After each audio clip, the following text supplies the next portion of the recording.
स्वागत स्वागत स्वागत। राहुल गांधी अमेठी से नहीं रायबरेली से चुनाव लड़ेंगे और प्रियंका गांधी किसी सीट से चुनाव ही नहीं लड़ेंगी। जयराम रमेश ने कहा है कि आज स्मृति ईरानी की यही पहचान है कि वो राहुल गांधी के खिलाफ अमेठी से चुनाव लड़ती है। अब स्मृति ईरानी से वो शोहरत भी छिन गई। कांग्रेस ने किशोरी लाल शर्मा को स्मृति ईरानी के खिलाफ उतारा है। अमेठी में राहुल से ज़्यादा स्मृति ईरानी उनके आने का इंतज़ार करती है। अपने हर दूसरे भाषण में अलग अलग तरीक़ों से राहुल का नाम लेती है। कभी राहुल को चुनौती देती है तो कभी तोहमत लगाती है कि राहुल गांधी ने परिवार बदल लिया, वो अमेठी के नहीं रहे। क्या अब भी स्मृति ईरानी राहुल राहुल पुकारती रहेंगी? एक वीडियो इन्होंने पहले बनाया था, मैं अमेठी बोल रही हूँ। अब दूसरा वीडियो बनाना पड़ेगा, मैं रायबरेली बोल रिया हूँ। आखिरी वक्त में दिनेश प्रताप को टिकट दिया है, तो क्या अमेठी की सीट राहुल गांधी ने स्मृति ईरानी को सौंप दिया या सच्ची में स्मृति ईरानी की शोहरत को छीन लिया? ये पता चलेगा चुनाव के नतीजों के बाद। आपकी राय कमेंट में दे। इस बार जीत किसकी होगी? 70,000 किलो हीरोइन सरकारी माल खानों से गायब है। जी हां, आपने ठीक सुना, 70,000 किलो। कोर्ट ने सरकार को नोटिस दिया है और कहा है 4 हफ्ते में जवाब दीजिए, इतना सारा हीरोइन जमीन खा गई या आसमान निगल गया। पेशे से पत्रकार याचिकाकर्ताओं ने दावा किया कि 2018 से 2020 तक देश में दवाओं की जब्ती से संबंधित राष्ट्रीय अपराध ब्यूरो (NCRB) की रिपोर्ट और गृह मंत्रालय के बीच आसमान जमीन का फर्क है और इसकी कीमत 5 लाख करोड़ बताई जा रही है। दिल्ली हाई कोर्ट ने अपने आदेश में कहा कि 2018 से 2020 के बीच कुल मिलाकर 70,772.48 किलोग्राम हीरोइन गायब हुए। याचिका में की विसंगति की भयावता इतनी बड़ी है कि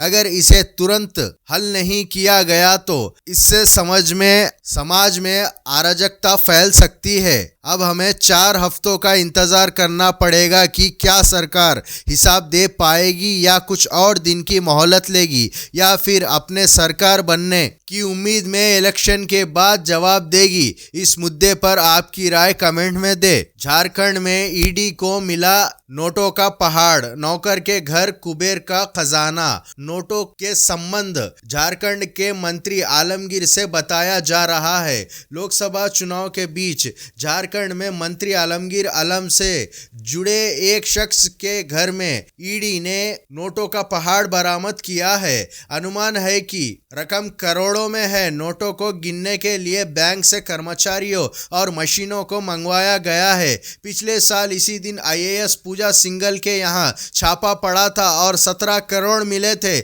लेकिन आज की तारीख में जहांगीर के घर अधिकारियों को इतना कैश मिला कि वे भी देखकर दंग रह गए। बताया जा रहा है कि रकम 20-30 करोड़ से अधिक है। अब कैश बरामदी के बाद ईडी कई लोगों को गिरफ्तार कर सकती है। हमने सुना था नोटबंदी के चलते काले धन खत्म हो जाएंगे, तो ये कौन सा धन है जो खोदा गड्ढा और निकला पहाड़ जैसी बात हो गई। वीडियो पसंद आए तो चैनल को सब्सक्राइब करें। बढ़ती हुई महंगाई सबको निगल रही है और सभी तरह से निगल रही है।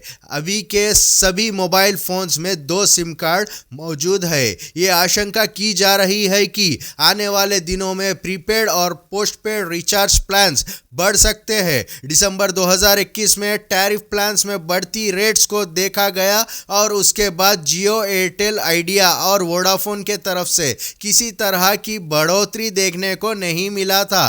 तो हो सकता है 150 का रिचार्ज 180 हो जाए और 300 का 375 और 500 का रिचार्ज 125 का बढ़ सकता है। तो हो सकता है आपको एक सिम कार्ड को गुड बाय कहकर एक से निकाह कर लेने में ही फायदा है। वीडियो को लाइक करें और शेयर भी कर दे। अरविंद केजरीवाल को कोर्ट से जमानत नहीं मिली, सुनवाई के बाद कोर्ट ने कहा सुनवाई अभी बाकी है, या तो परसों पूरी होगी या तो अगले हफ्ते। आज की सुनवाई वही है जहां 30 अप्रैल और 3 मई की सुनवाई के दौरान थी।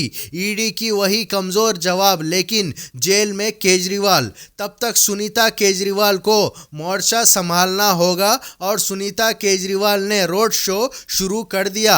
फिलहाल आम आदमी पार्टी के 3 बड़े नेता जेल में है, मनीष सिसोदिया, सत्येंद्र जैन और अरविंद केजरीवाल। केजरीवाल की सुनवाई समझने के लिए आसपास के मामलों पर नजर रखना भी जरूरी है। 7 मई को कर्नाटक के बाकी 14 सीटों के लिए मतदान हो गए। प्रज्वल रेवन्ना मतदान पूरा होने से पहले नहीं आया, वरना विवाद होता, जनता को पता चलता उसकी करतूत क्या है। मगर एक मुख्यमंत्री जेल में है, उसे जमानत नहीं मिली। दुबई यानी गर्मी, गर्मी यानी दुबई, लेकिन इन दिनों यहाँ पर बादल कुछ ज्यादा मेहरबान है। इसके चलते आए दिन बारिश होने और दुबई के गली गलियारों में पानी ही पानी देखने को मिला।